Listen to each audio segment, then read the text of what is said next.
ओम शांति। आज दिनांक 20 अक्टूबर 2022। बाबा ने महावाक्य में हम बच्चों को जो वरदान दिया, वरदान का मनन कर उसका स्वरूप बनेंगे। बाबा वरदान में बोले, संगम युग की हर घड़ी को उत्सव के रूप में मनाने वाले सदा उमंग उत्साह संपन्न भाव। आज बाबा हम बच्चों को सदा उमंग उत्साह संपन्न भाव का वरदान देते।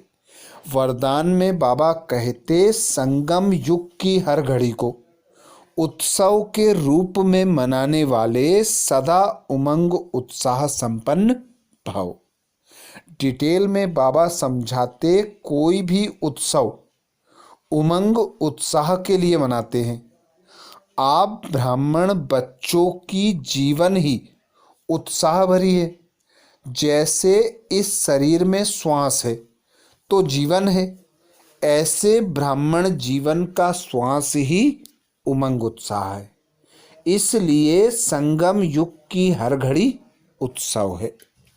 अर्थात ऊंचे ते ऊंचा पिता परमात्मा इस श्रेष्ठ संगम युग पर ब्रह्मा तन का आधार लेकर हम बच्चों को सर्व प्राप्तियों से संपन्न बनाते, नर से नारायण बनाते, नारी से लक्ष्मी बनाते, तमो प्रधान से सतो प्रधान और पतित से पावन बनाते, गति सदगति प्रदान करते। बाबा कहते, यह जो संगम युग है, इस छोटे से युग में यह जो तुम्हारा अंतिम मर्जी व जन्म है, इस ब्राह्मण जीवन में तुम बच्चों का गायन होता है। अप्राप्त नहीं कोई वस्तु ब्राह्मणों के खजाने में, तो सर्व प्राप्तियों से संपन्न हम इस संगम युग पर बनते। भोलानाथ भगवान अपने सर्व खजानों के भंडारे हम बच्चों के लिए खोल देते। तो बाबा कहते, जब कोई प्राप्ति होती है तो उत्सव का रूप होता है, उत्साह और उमंग बढ़ता जाता है। तो उन प्राप्तियों को जब आप स्मृति में रखते हो और उसके लिए पुरुषार्थ करते हो, तो थकान, अलबेलापन, आलस्य से मुक्त होकर उमंग उत्साह में रहते हो कि सर्व प्राप्तियों से संपन्न बन जाऊं, संतुष्ट बन जाऊं। जो बाबा ने मुझे लक्ष्य दिया है उस लक्ष्य को प्राप्त कर लूं। तो ऐसा संगम युग जब बाबा स्वयं भगवान निराकार परमात्मा पिता हम बच्चों को बाप टीचर सदगुरु बनकर पालना देते, तो ऐसे ऊंचे ते ऊंचा जन्म, ऐसे श्रेष्ठ संगम युग पर सर्व प्राप्तियों से संपन्न बनाने के लिए भगवान आते, हम बच्चों के साथ मिलन मनाते। तो बाबा कहते, यह संगम युग की एक एक घड़ी उत्सव है। तुम ब्राह्मण बच्चों का जीवन ही उत्सव है। तो इस उत्सव भरे जीवन में उमंग उत्साह से जियो, हर्षित मुख होकर रहो, क्योंकि सर्व प्राप्तियां हो रही हैं। एक स्वयं भगवान जिसे सारी दुनिया ढूंढती, वह तुम बच्चों को आकर मिला है। तो ऐसी खुशी अपने चेहरे पर, चाल चलन पर, बोल में, दृष्टि वृत्ति में दिखाई दे, प्रत्यक्ष हो कि इन्हें कुछ प्राप्ति हुई है। तो बाबा कहते, ऐसा ही उत्साह भरा यह ब्राह्मण जन्म है। आगे बाबा कहते, लेकिन श्वास की गति सदा एक रस नॉर्मल होनी चाहिए।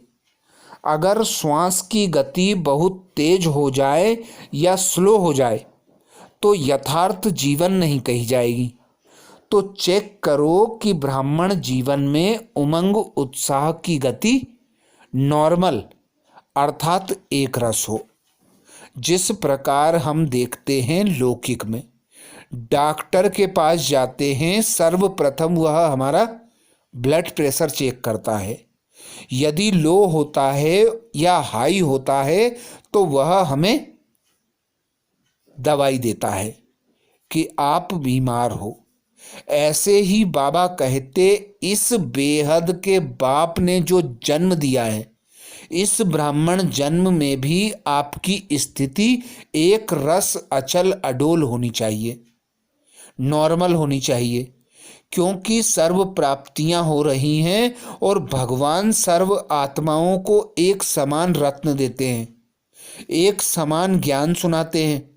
तो प्राप्तियां भी समान करो, एक रस होकर रहो। सदा यह स्मृति रखो कि बाबा ने हमें 3 बिंदियों की नॉलेज दी है। एक स्वयं पर निश्चय रखो, दूसरा अपने पिता पर निश्चय रखो, तीसरा ड्रामा में जो भी सीन आती है उसे अडोल होकर सर्व परिस्थितियों को कल्याणकारी समझकर देखो और सदा उमंग उत्साह में रहो। अपने लक्ष्य को स्मृति में रख लक्षणों को धारण करते हुए आगे बढ़ते चलो।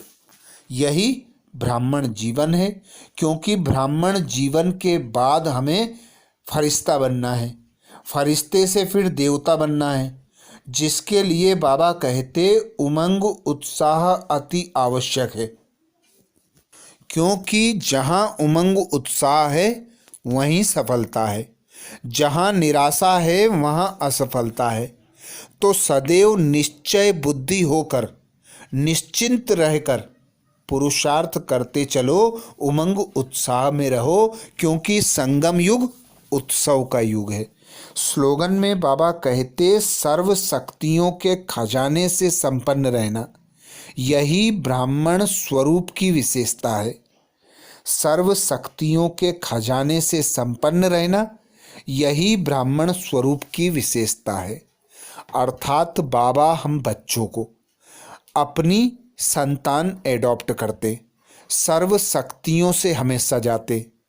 तो जो बच्चे इन शक्तियों के खजानों को संभालते व बढ़ाते, वे ही बच्चे संपन्न और संपूर्ण और भरपूर बनते।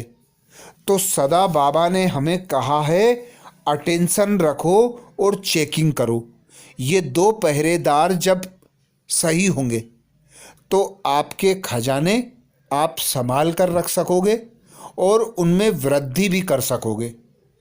आज बाबा ने महावाक्य में हम बच्चों को जो मुख्य सार सुनाया, सार का मनन करेंगे। बाबा बोले, मीठे बच्चे, भोलानाथ बाप एक है, जो तुम्हारी झोली ज्ञान रत्नों से भरते हैं। यही कल्प वृक्ष का बीज रूप है, वही कल्प वृक्ष का बीज रूप है। उनकी भेंट और किससे कर नहीं सकते। मीठे बच्चे, भोलानाथ बाप एक है, जो तुम्हारी झोली ज्ञान रत्नों से भरते हैं। वही कल्प वृक्ष का बीज रूप है, उनकी भेंट और किससे कर नहीं सकते। प्रश्न किया बाबा ने, बहुत बच्चे बाप को भी ठगने की कोशिश करते हैं, कैसे और क्यों? बहुत बच्चे बाप को भी ठगने की कोशिश करते हैं, कैसे और क्यों?